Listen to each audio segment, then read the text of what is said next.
Good evening, Legislator Anker. How are you? Good. I'm better now. So sorry we didn't have the Zoom information. That's okay. That's okay. So we are all here. Let me just talk a little bit about Zoom protocol. We are recording this meeting, just so that everybody knows. We post it. We have a BOCES YouTube site, so we post it for folks who can't be here.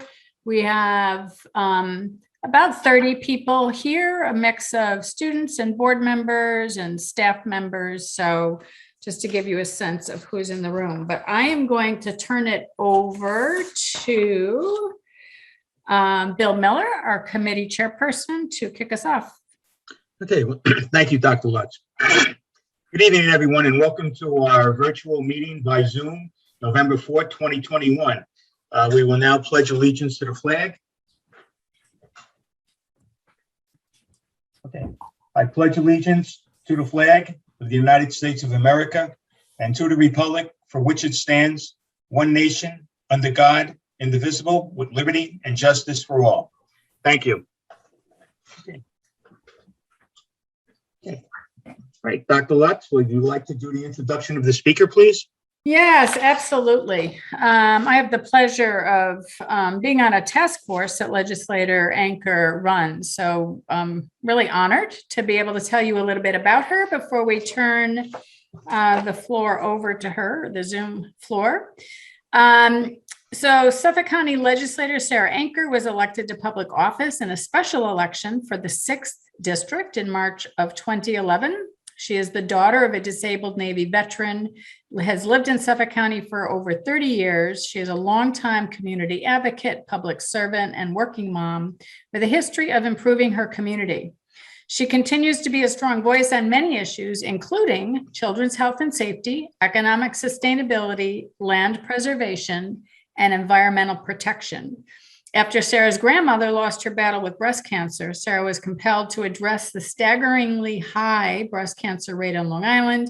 She founded Community Health and Environment Coalition and led the organization in its campaign for greater awareness of how our environment affects our health. Sarah's advocacy was vital in advancing the New York State Department of Health's efforts in researching cancer cluster causes in our community. Prior to being elected, Sarah helped spearhead the creation of Brookhaven Town's first energy department. Through her role as director of the department, she implemented the Green Homes Go Solar programs, which provided energy efficiency and renewable energy opportunities for Brookhaven residents. Currently, Sarah serves as the chairwoman of Suffolk County Seniors and Human Services Committee, the Suffolk County Health Committee. In addition, she is the vice chairwoman of the Veterans and Consumer Affairs Committee and is a member of the Environment, Planning and Agriculture Committee and the Budget and Finance Committee. She serves as the chairwoman to the Suffolk County Addiction Prevention and Support Advisory Panel, School Traffic Safety Commission, and the Rails to Trails Civic Advisory Roundtable. She's a member of the Suffolk County's Cancer Prevention and Health Promotion Coalition, Transportation Working Group, Welfare to Work Commission, Child Care Commission, Board of Health, Emergency Department Opioid Responses Working Group, and Brookhaven National Labs Legislative Roundtable. She's also an advisory to the Youth Addiction Panel and the Teen Pregnancy Task Force. Sarah continues to prioritize initiatives that stabilize government finances, improve quality of life, and promote increased health and safety measures for children and families. Her legislative accomplishments include initiating the Save Hotline, an emergency notification system to improve school safety, increasing bullying awareness through the creation of Suffolk County's first bullying awareness website, creating a law that merchants must display a warning sign indicating the dangers associated with liquid nicotine, preserving open space, and protecting groundwater through land acquisition. Initiating the North Shore Coastal Erosion Task Force to address severe erosion issues on our North Shore, protecting seniors against scams and fraud through the creation of a scam alert website, and providing county residents with a user-friendly, comprehensive website dedicated to addiction and mental health resources and services. Sarah is a strong advocate of drug awareness by promoting drug prevention and education programs, supporting increased law enforcement, and advocating for increased medical insurance support and rehabilitation facilities for addiction and mental health rehabilitation. And when Legislator Anker and I spoke about this meeting, just to kind of talk about the committee, one of the things we talked about is how her partnering with lots of different organizations and individuals has helped her move things along. As you can see, she has a broad range of interests. And from her bio, you can see why she has some of those interests based on her own personal experiences and those of her family. But it is a great pleasure to introduce you to Legislator Sarah Anker, and we're interested to see what you have to share with us.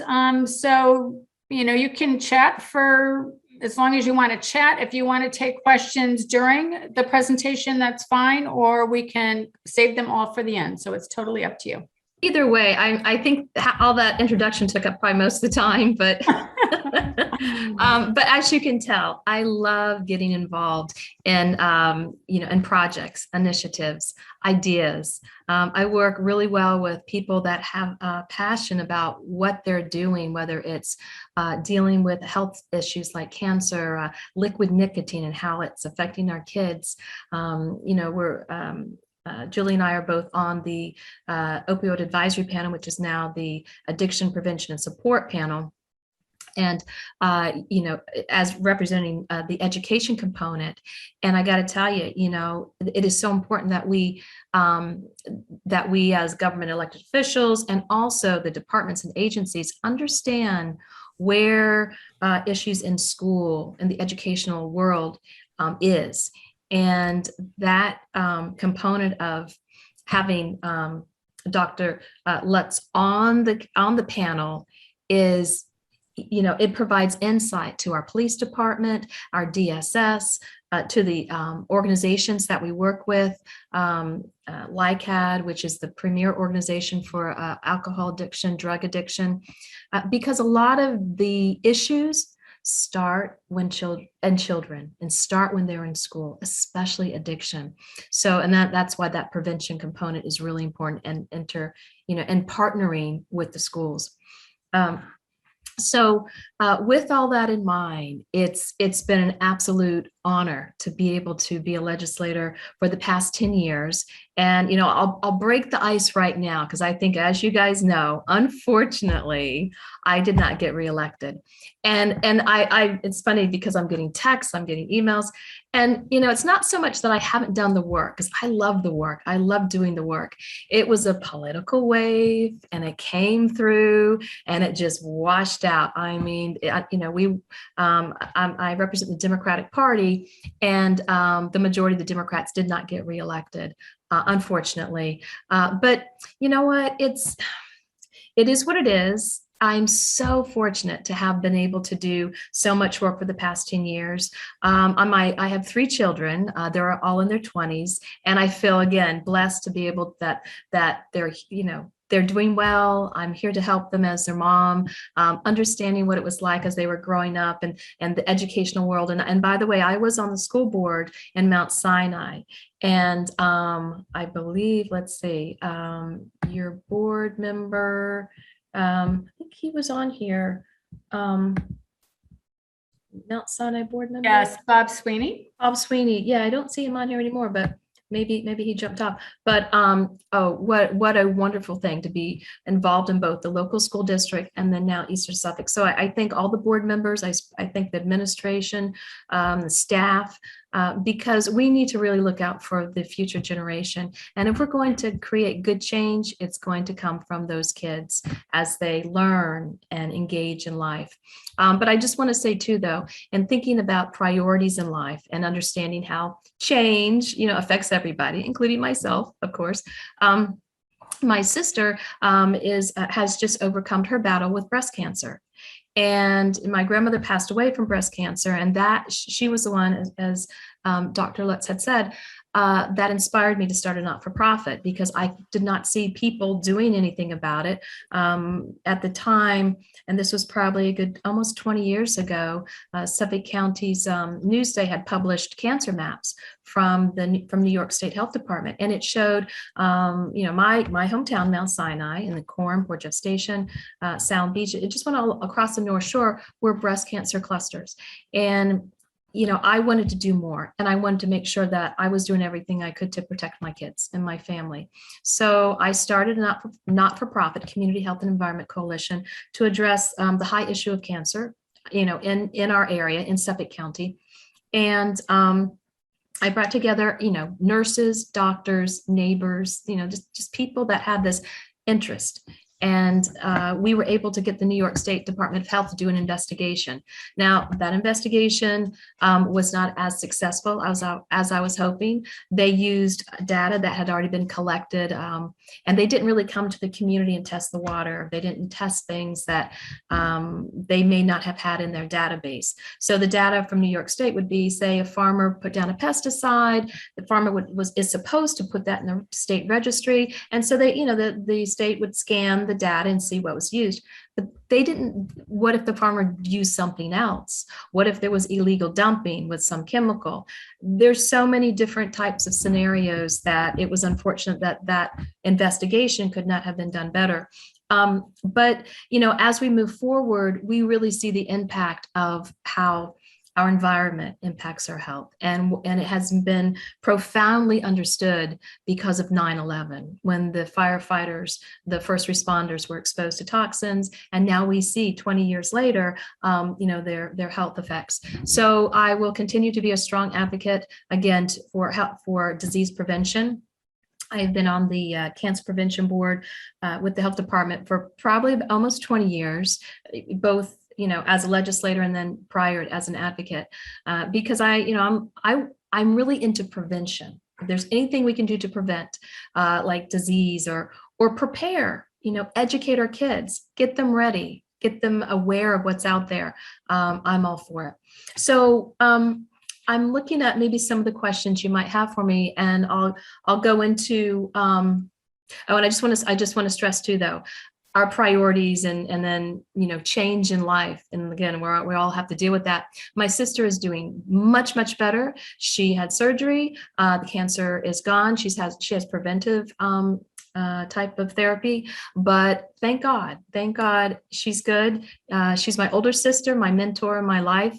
And I'm just very, very thankful about that. So again, when challenging things happen, I've learned pretty easily that you cannot harp on those negative outcomes. You have to look forward to the future and positive, positive goals. So with that in mind, how did I get involved in government and in politics?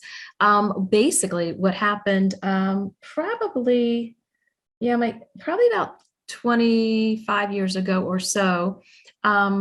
I had folks that ran in local elections, and I volunteered in their campaigns. When I first moved here almost 30 years ago, I became a committee person for the Democratic Party. And, I would get signatures, and I wasn't really involved. But eventually, when I learned how government impacts our community, I became more and more involved. So I was at a fundraiser, and one of the party leaders asked me if I would run for public office. My kids were all very small at the time, and I said, this isn't a good time. And I was focusing on the cancer and the environment and things like that. But eventually, in 2011, no one was running for this particular office on the Democrat Party. And they only had, I guess, the Republican candidate. It was a special election. Dan LaSquadro, the highway superintendent, had left the position to run for, I think it was New York State Assembly. He is now our current Brookhaven Town Highway superintendent. He had left, and it was a vacant seat. And so we had a special election, and we had 2 months to campaign. And that was January and February and part of March. That was in the middle of the worst winter you can imagine. And I remember, I asked the party chairman, for the nomination, and I was actually being talked out of it. He said, Sarah, this district is very, very Republican. This is not, again, probably one of the highest rates of Republican conservative folks. But I said, I've been so active in my community, as you've heard, I just get involved. I worked on creating the park in Mount Sinai. That was going to be a Home Depot. We worked on preserving open space, even, prior to me being elected official. And we worked with the government a lot. And when I found that there was going to be no one representing, the party, I went to the party chair. Again, he tried to talk me out of it. And I asked him for words of wisdom. So if any of you, the 33 people on here, if you ever, and anyone can run for office, I just want everyone, as long as you're, I think, a legal citizen, there's just a few minor qualifications. But, I encourage you to think about it. And it may not be, a Suffolk County Legislature or New York State. It could be for your library. It could be, getting on the board or just the school board, of course. And I actually ran for school board. That was really my first attempt to run for a type of government office, an elected position. But I always ask for words of wisdom to people that I know really know their stuff. And he says, Sarah, I have 3 words for you. And I was all ears and I listened. And he says, what you need to do, walk, walk, walk. And what he meant by that, if you guys don't know, it means go to the doors of people and knock on that door, introduce yourself, give them literature, and let them get to know you as you get to know them. Hear their issues, understand where they are, and be part of a engaging conversation. So that's what I've been doing for the past 10 years. I actually got elected, and they said the other guy was a shoo-in. I mean, they have all these words, and every election has been really hard. I've been in this actually 7, but the 6th one, I got in up to the 6th one, this last election. In 2015, just so you know how hard it is for me to get reelected, I won by, and this is the night of the election, 1 vote. 1 vote by over 12,000 votes. And, for 10 days, they didn't know. And even now I'm still holding out. I mean, I have to win 87% of the absentee ballots in order for me to stay, for this term. And I'm hoping, but, so eventually with the absentees, I won by 19, and there were like 433 absentee votes. But I did win that. But during the 10 days, I wrote my experience, being in public office and running for office. And probably when I actually will be, well, we'll see if I'm out of office. We'll see. But I'm hoping to publish it. I'm hoping to publish a book about what it's like to be in Brookhaven and running for office. It'll be an eye opener. It's a real eye opener. People tell me, Sarah, you're too nice to be in politics. No, you don't have to. Anyone can be in politics. You have to be tough. You have to learn to take the mud, because there's a lot of mud throwing. But for me, my personality, which is kind of surprising for most people, the more I'm pushed, the harder I push back. Dr. Lutz had said, I worked on SuffolkStopBullying.org, and I was bullied in school. And, I'm like, if you're going to bully, you better watch out, because I want to make sure that those that think they can,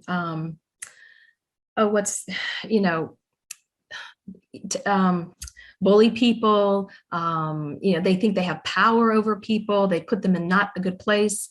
I'm here to help, and I've learned to take a lot from people. I'd say, put your Teflon coating on, let this stuff roll off you.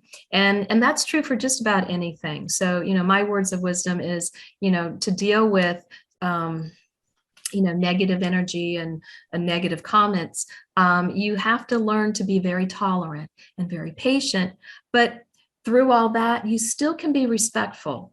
I say to folks, we can agree to disagree, but I still respect that person. And I think that's, again, why people understand that, just because I'm in this particular political party, or, maybe because I'm a woman, or for whatever reason, they may not, be able to relate. There is something we can agree on. And my thought is, especially in this divided political climate, with the far right and the far left, we have to come in the center. Right now it's got, black and white, literally, it's so far apart. There's a lot of gray area in between. We need to agree what we can agree on, create a strong foundation, and move forward. And that, again, that's my thought for not just for government, but just relationships, and trying to be productive and effective, in life. So, it's been a wonderful experience. And like I said, I have to admit that I've really enjoyed this opportunity. I never thought I'd make it this far, this long, but I have, and we'll see what the future holds. So, let's see how to. Accomplishments and through partnerships. And I think that's what I really would like to focus on for this presentation, is how important it is that BOCES and different organizations partner with government, because people rely on government, a lot for many different things, for to stay safe with our police, for shelter, our DSS, or food, or medicine. We have a Department of Senior Citizens. We have a Veterans Department. We have jobs, the One Stop Job Center. There's a lot of things that we do to help people. And, if you ask me why I got involved in government and politics, but I'll say government, and that number one reason, to help people. I let the scouts, when I have Boy Scouts and Girl Scouts, guess what those three words are. I have the three words too, to help people. It's so easy, if you just focus on that as your goal. There's a lot of stuff, that happens. People create barriers or challenges, but if you just focus on that and you make it that simple, people, their guards come down, and they start to trust you. And I think that's what's missing in a lot of in government, and in just the relationship that people have with government, is the trust. When the phrase fake news came out, several years ago, it really created problems. Now we're having issues, people even trusting science, and government trying to help. But I will say, I respect people's opinion. They're part, people in this country today think in different areas, but we can figure out how everyone can be okay. Someone said, well, you have two divided sides, and you try to work on the resolution, neither one are going to be real happy, but there is a good medium. So that's what I go for with some of these challenging issues. So partnerships. Again, a partnership was the opioid advisory panel. And again, I compliment Dr. Lutz for providing such great insight of what's happening within our schools, because that's where a lot of the focus has been, and trying to get the kids, number one, to understand how deadly opioids are. It was so frustrating when the pharmaceutical companies were basically opening the gates and creating this epidemic. And then government got involved, and they created programs to stop the opioids from doctors prescribing, but then people were still addicted, so they went to heroin and to the illegal opioids. And now it's a substance called fentanyl, which is very, very deadly, and it's being laced in a lot of these drugs. But I have noticed, though, I have a 20, a 25, and a 30. When my 30-year-old was in school, a little over 10 years ago, it was rampant. I mean, they had pill parties. I heard a lot, and I believe I was on the school board at that time. So I actually brought Stephen Dewey, a former board member from Eastern Suffolk BOCES, to Mount Sinai High School, and they gave a great, what a great presentation. He's a scientist, and he showed how what the chemical effect on the brain was, so kids could really understand what they were doing to themselves, and it at times could have been a permanent issue. So, again, this is, I see how important it is to bring ideas into schools. One of a current initiative I'm working on, and I'm hoping to get it out before I leave, if I leave, is a curriculum on ocean pollution. So we've partnered with Sea Grant, Kathleen Fallon, and they are not for profit, and she's created a wonderful presentation related to the students would watch a YouTube video.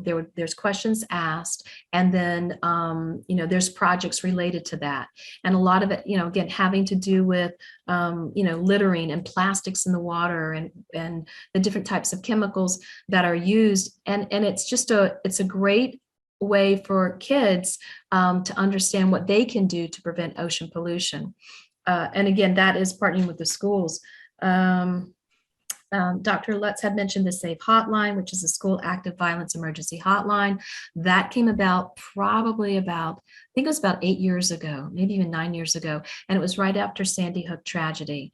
And I was talking to my staff in my office, and I said, I wonder if the schools have a panic button. My office sits right across from a bank, and I've worked at a bank. I'm like, well, banks have panic buttons, businesses have panic buttons. And, schools, they probably have them. So I called the superintendent of Mount Sinai. He said, no, we don't have that in our schools. And I said, okay, would you want one? Absolutely. Oh, of course. So I worked with Suffolk County Police, and we created a special program. Again, it's the Save Hotline. And this program, basically, the schools have to sign up for it. It's voluntary because the county does not have jurisdiction over schools. But we provide this program, and the schools submit the plan of their district. So the police, God forbid, if anything happens, the school just picks up a phone. That signal, in 8 seconds, it goes to the 911 call center. There's a special room with these two great big video panels, and the school's mapping, everything about the school comes up. 8 seconds, it's there. This way, our police department knows, as they're communicating with the school, where an incident is happening, how to get there, what to do. I know they've added onto it, additional, like an app. There's an app that's associated with that now. So that was a really important step. And again, it's rewarding just to understand that, it was an involved project. It took months and months and months to create, get the logistics right, and understanding what was involved with the schools, and how it connects with the 911 call center. But it's still there, and it's serving its purpose of protecting our kids. So that was a really wonderful thing to be able to be part of. As I looked at the Eastern Suffolk BOCES, some of your programs, and my gosh, your website is so full, it's just filled with so much information. And one of the important parts as a legislator, I feel, is to get that information out there. And I would be more than happy to do that. But again, the daycare treatment centers, the psychiatric programs at Stony Brook. I mean, again, seeing the partnerships, that you have right now is outstanding. The outreach house, educational program, career and technical education, jail education programs. We have Errol Toulon, our sheriff, phenomenal. He's worked with so many folks to create programs to rehabilitate, because we understand rehabilitating helps reduce recidivism. And recidivism is when a person goes to jail, they get out, they commit another crime, they go back to jail. And it happens over and over and over. We have to get those folks off that track. And so through these incredible programs, and it's like in the 90% success rate, the folks get on a better track, and they move on with life, and they become better citizens. So again, those are really important. Student assistance services. the career and technical education, adult education programs. There's so many wonderful programs that you have, and we're seeing, right now we see, or at least I do, a lot of help wanted signs everywhere.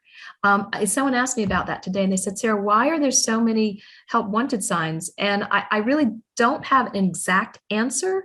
I'm not sure. That's something, whether, the government has given out a lot of funding to help folks. Maybe that's happening because of that. I'm not sure. But I think it's great, though, that BOCES provides training for some of the technical programs, the barbershops and hairdressing salons, because where would they go if they didn't have BOCES? And I think that should be one of the most important questions. Where would folks go? There's the programs too that I think are important, and that's the science, technology, engineering, math, and you can add, I think, art in there, the STEAM or STEAM. That STEAM program, add that art in there because that's important. But again, working with so many schools in those areas, because what's happening now, and I've seen it with my kids. I'm just checking the time. I could talk your ear off all night, so you're going to have just do this if when it's time to kind of move on. But what I've seen is that technology is moving so quickly. I mean, fortunately or unfortunately, I was at the Apple store today, and my laptop, which I've had for 6 years, is no longer working for me because it's obsolete. So they said, you have to upgrade your operating system. I said, but will it work with the software applications that I have? And they checked that and they said, no, it won't. And so, this is the thing with technology. Once you upgrade, you got to pay more money to upgrade everything else. So I had to get a new computer. Darn, I hang on to things as long as I can. My car's 13 years old. It's one of the first hybrid cars, by the way, that they made. But technology is important, and as we move further, into the future, we need to train folks, kids, adults, everyone on technology.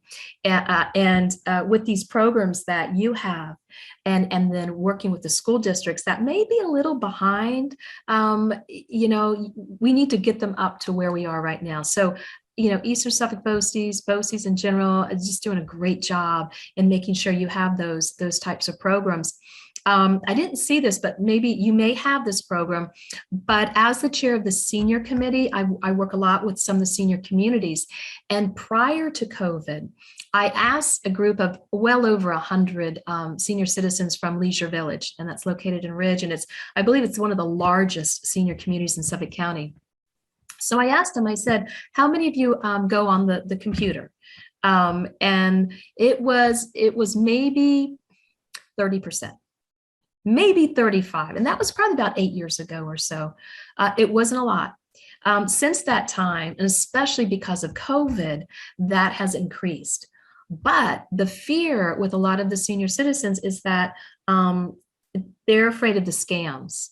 They're afraid if they hit the wrong button, their computer's going to crash. There's so much fear in technology, especially by the older generation, because they're just not used to it. The younger generation, you give them a phone, they'll figure it out within 5 minutes. There's something that happens in the brain, and they've proven this with science and research, that the younger generation has a unique connection in their brain that older generations do not have. It's similar to when you learn language at a young age. Your brain's wired differently, and again, that's what's happening with the younger generation technology. At 2 years old, these kids can just they know what to do, and the grandparents are handing their technology to their grandchildren and say, "Can you explain this to me, please?" I do that to my kids sometimes, but. So I think too, as far as ideas and goals, for BOCES, is to continue with technology training, because that it's so important. I'm on Brookhaven National Labs advisory board, and I remember speaking to them year after year, I was on their CAC, that's a community advisory board before I was a legislator, talking about remediation for some of the spills and things they need to clean up over there. But, when I got into on more of the elected official meetings, I said, what you really need to focus on, and this was a good 5 or 6 or 7 years ago, is cybersecurity. Cybersecurity is really the next greatest threat from our adversaries. And they are, but again, the technology part is so important, and we just got to be careful not to get caught up in it. Yep.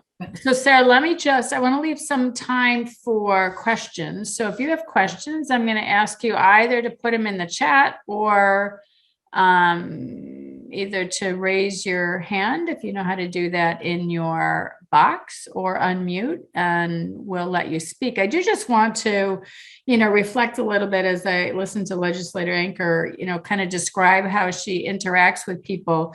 I have had the pleasure of sitting on that advisory council with her, which when I first got on there was called, I think the Opioid Advisory Council, or Opioid Prevention Advisory Council. And, first of all, you talk about partnerships, the people who were on, anybody in Suffolk County who would have any interest in anything having to do with the use of drugs and the result of that sits on that committee. The sheriff's office, the Suffolk County Police Department's office, the medical examiner's office, all of the prevention providers, the sheriff's office, education, and at those meetings and at the public hearings that happen several times a year, as you can imagine, there are tragic stories that people come and tell to this group. And Sarah, you have an amazing way of listening, first of all, drawing everybody in to bring their expertise, to the table. And one of the things we do is we talk about how many drug overdose deaths were there last year? How many last month? How many Narcan saves were there? So we look at that data, we compare year over year data.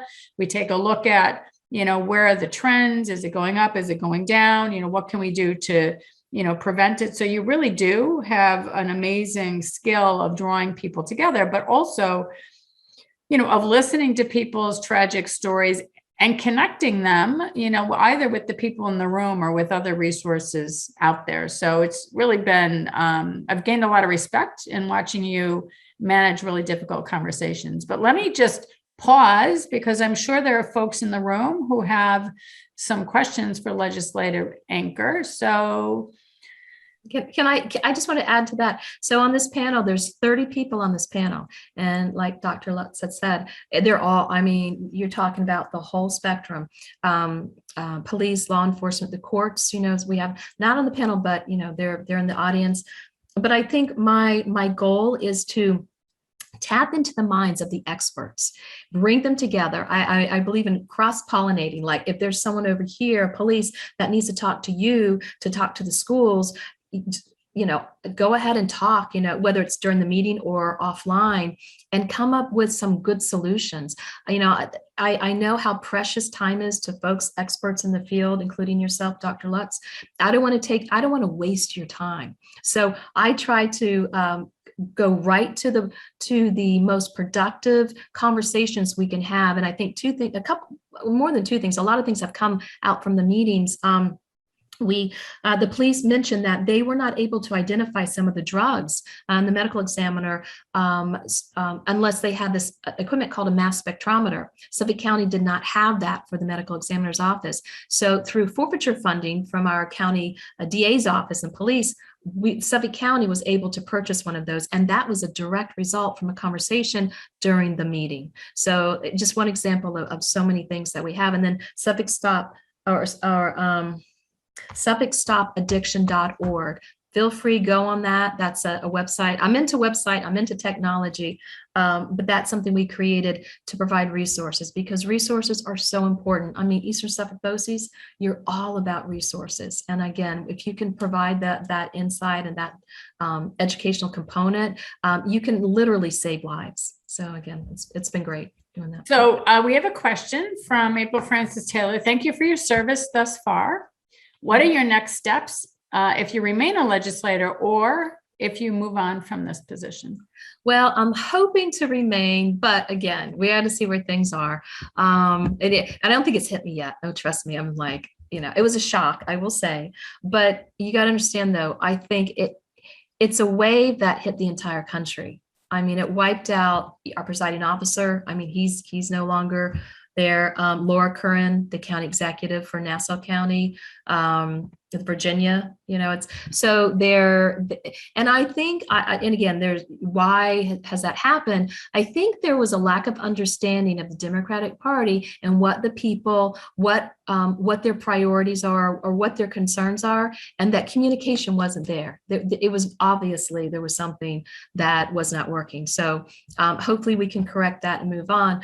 But then as far as if I'm able to say as a legislator, I'm working on the Rails to Trails. It's almost done. I think in the springtime, we were hoping to get it done by the fall. It's a 10-mile bike path, a jogging path. We were able to obtain a federal funds. It actually was originally $10 million. We didn't even need the whole thing. So it was $8.5 million. And it's a path underneath the LIPA right away from Mount Sinai, Crystal Brook Hollow Road to Wading River, Manor Road, and Wading River. And it happened because so many children, kids, even adults were riding their bikes along 25A. They were jogging it on Canal. They were, some of these secondary roads, and it's and they were getting killed. There was fatalities. They were getting hurt.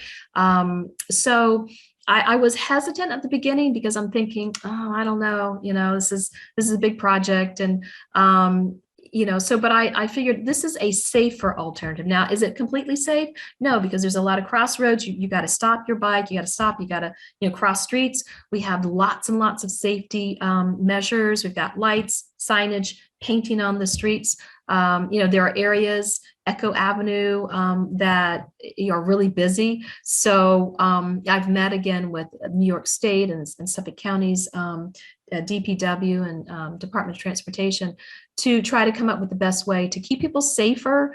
You can walk out your door, and a wind could blow a branch out, anything can happen. Let's pray that we're safe, we're sound. But if government can make a safer environment for you, well, then it's an obligation we must. So after, of course, the tragedy of two boys getting killed on their bikes in Miller Place, that was the determining factor. And there were three things I had to do. I had to convince the county exec that this was a good idea. And Steve Levy was a former executive. When I first got in, he was still the county exec. Steve Levy said no. Steve Malone said yes. I had to convince LIPA. Okay, luckily I knew a lot of those folks in that area. I had worked as the energy director for the town of Brookhaven with the Green Homes Go Solar programs, and it took a little bit of nudging, but then they said yes. And the third part was the community, especially. Sorry, phone's ringing. Especially Rocky Point community, King and Prince. So King and Prince, it's very, very close to the LIPA right away. They actually encroached and built things on, in that area. I said, well, let's work around them. Let's just get them on board. And they were good to go. We're almost done. I've gotten a lot of good feedback and we're moving forward with it. It's going to be, I think, it's a great project. People are using it right now. And I warned them, just be very, very careful on it. Let's see what else. Yeah. So I have a question. So go ahead. Thank you for your wisdom for students. What recommendations do you have for those who see a problem or issue and want to begin to make positive change? What kinds of information or types of data or presentations would they need to prepare? I've got both phones ringing at the same time. Okay. I was distracted. Just like that's okay. Yeah. So if for a student, right, if there were, and some of the students who come to this committee do have, a desire to change things. So, for a student or anybody who sees a problem or an issue and wants to begin to make positive change, what types of data or presentations do you think that they would need to prepare? What kind of steps would they take? Okay, so you're talking to the right person. With me, when I hear that there's an issue, and I have the saying, some women collect shoes, I collect issues. Okay, but it's true. There's not a challenge or an issue that doesn't, that I don't gravitate to, and it could be just about anything. I won't say my favorites have to do with the environment and health and safety. Those are the three really important concerns that I have. But first of all, you have to research. You got to understand the issue, and you got to understand, the pros and the cons. I don't know if there's a particular issue that someone wants to bring up as an example, but you also have to understand the landscape. Who are the people that can help you with that issue? And a lot has to do with government. And I remember when I started Community Health and Environment, we contacted Senator Ken LaValle, and he was extremely helpful in facilitating the investigation with New York State Health Department. You need to understand the limits too. When there's someone that, as an elected official, when someone contacts me about an issue or concern, when they're yelling and being aggressive and demanding, you tend to push them away, and that's true with any type of communication, because communication is really important. But if you can go to an elected official and have research and say, look, I'll give you an example, helium balloons. So I had my friend Jane. She was with the Long Island Sierra Club, and she came to my office and she said, Sarah, here's some concerns we have, and one of them is helium balloons. And I said, what's up with helium balloons? She goes, Sarah, do you know that they release hundreds of helium balloons during high school graduations? And I said, I've heard of it. I don't think I've participated in that. But she goes, you know where those helium balloons go? They go in our oceans. They get caught up in wires. They pollute our environment. And I said, okay, I can see that happening, especially like if you were go to the beach and you see plastics and you see straws and you see all kinds of stuff in the ocean. But in particular, helium balloons are bad because they break down. The jellyfish think they can eat it, or the sea life thinks it can be eaten. The strings are very dangerous. They get tied around turtles. I mean, this is true. This isn't made up stuff. And a lot of people are trying to promote that, that educational component. So when I heard this, I said, well, what can we do? She goes, well, I think you need to ban balloons. And I'm like, I don't think all the kids will hate me. I can't ban every balloon, but let's take some baby steps. And then that's another really important part in trying to get what you're, where you need to go with your issue. So I said, you know what, let's talk with the advocates, talk with some people, get ideas. And what's a really important part in how I move forward in conquering a goal is I look at it in different perspectives. Turn it, because just like a stone or something that you have, it may look very different if you turn it around, it really anything. So I get I get different perspectives from different people, because different people think in different, in different ways. So I went ahead and put forth legislation that it is illegal to release helium balloons unintentionally. Okay, so there's a little girl, little boy, and oops, there goes a balloon. That's okay. You're going to be okay. But now, is there the balloon police out there? No, there's no balloon police. But it puts people, number one, it creates awareness, because, through this legislation, we sent out educational material. But it also, if there's a school or organization that may think about releasing balloons, someone hopefully will tell them, oh, you can't, there's a law, and this is why they created that law. So there's all those different steps that are really important to getting to your goal. But again, you just have to be aware that you may not be successful. And so if not, and the next best advice I can give is keep trying. Yeah. Be persistent. So we have just a couple more minutes, and so there's two questions from students that are very similar, and some of it I think you already addressed, but my sense is they're speaking specifically from a student perspective. So well, the first is, what is the best way to help an elected official understand a concern or a problem? And some of that you just addressed. But the other one, wait, let me scroll up, is how can we high school students become more involved? How will our voices be heard? So let me just ask, because I don't want to keep people late. But from your perspective as a county legislator, if a young person came into your office, and you've already talked about, get different perspectives, understand all sides of the issues, what can a young person do to make sure that their voice is heard by an elected official? Are they viewed the same as other people, more importantly than other people? What are your experiences? I'm going to tell you this. Honestly, it's probably up to that particular person. It's up to that elected official. I know elected officials who do a lot of work. They're engaged. I personally actually just met prior to election. We were hoping to do it after election because it was kind of an involved Zoom presentation, but it was about climate change.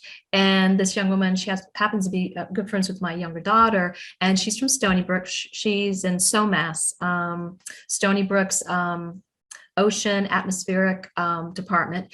And she had probably about, I want to say 15 people on the Zoom call, and they all had questions for me. And I didn't know what those questions were. It's nice to be prepped for your questions, but it was fine though, because it was about what can be done with climate change. What's the county doing? We're doing a lot of electric vehicles, trying to deal with that energy efficiency stuff, which I've been doing for quite a while.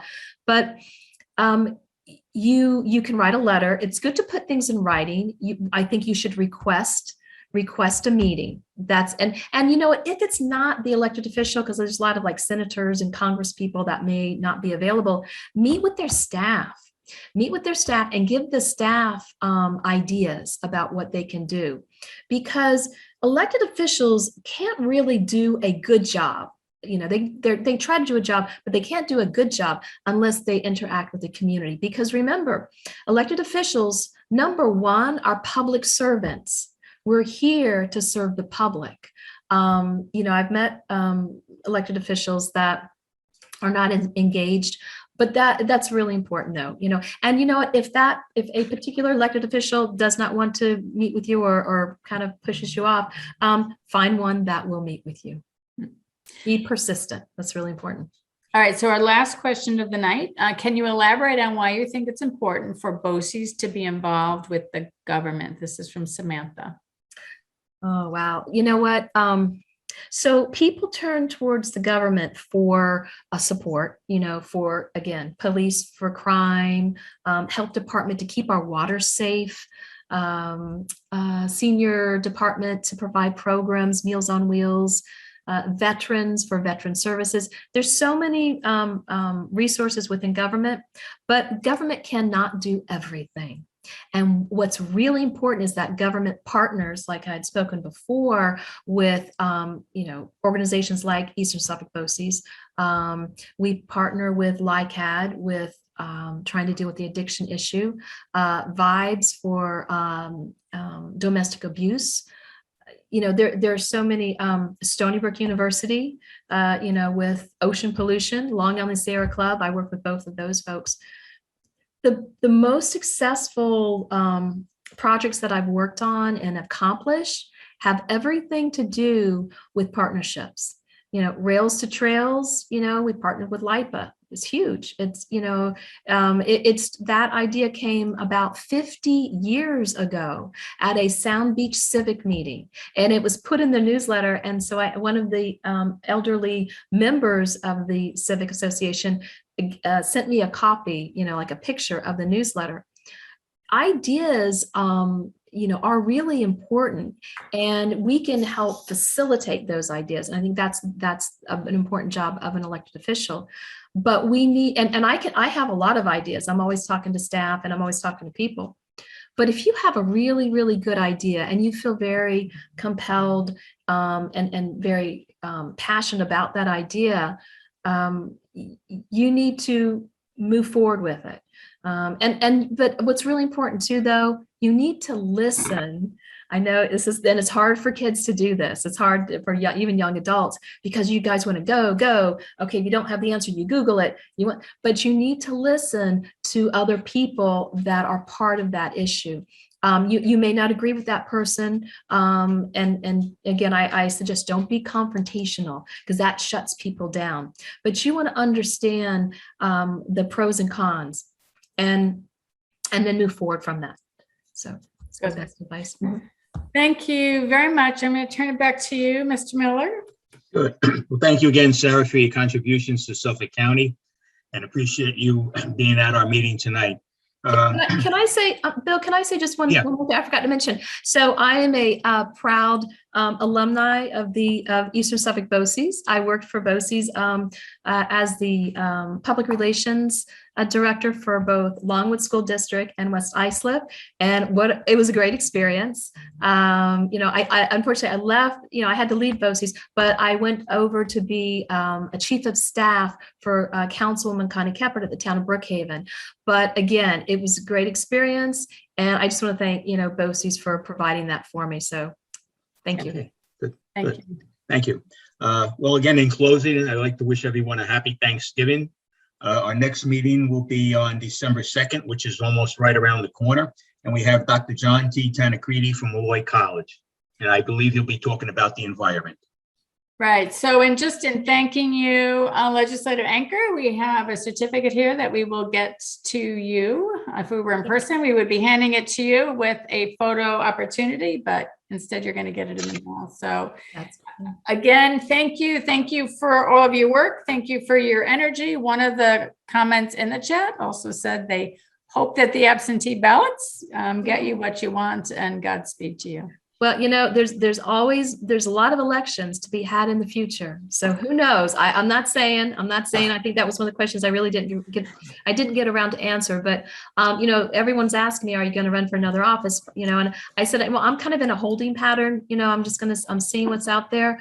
But I really encourage everyone to get involved with government, respectfully, but get involved in, I hate, politics, because, if you can, if you can stomach it, because it can be pretty intense. I know my staff, one particular staff member, she's young, she's 25, crushed. She's just crushed. And I said, you know what? There's so many more opportunities out there. We know we worked hard. It's the circumstance. Sometimes you just have to mark it down as, okay, maybe not this time, but there's always a next time. So again, I thank everybody for, allowing me to speak. And I really and truly encourage you to find your passion, whether it's volunteering to clean up the beach or, running for public office. Go for it. Good. Okay. Thank you. Thank you. Have a great evening, everybody. Bye-bye. Good night now. Thank you. Thank you.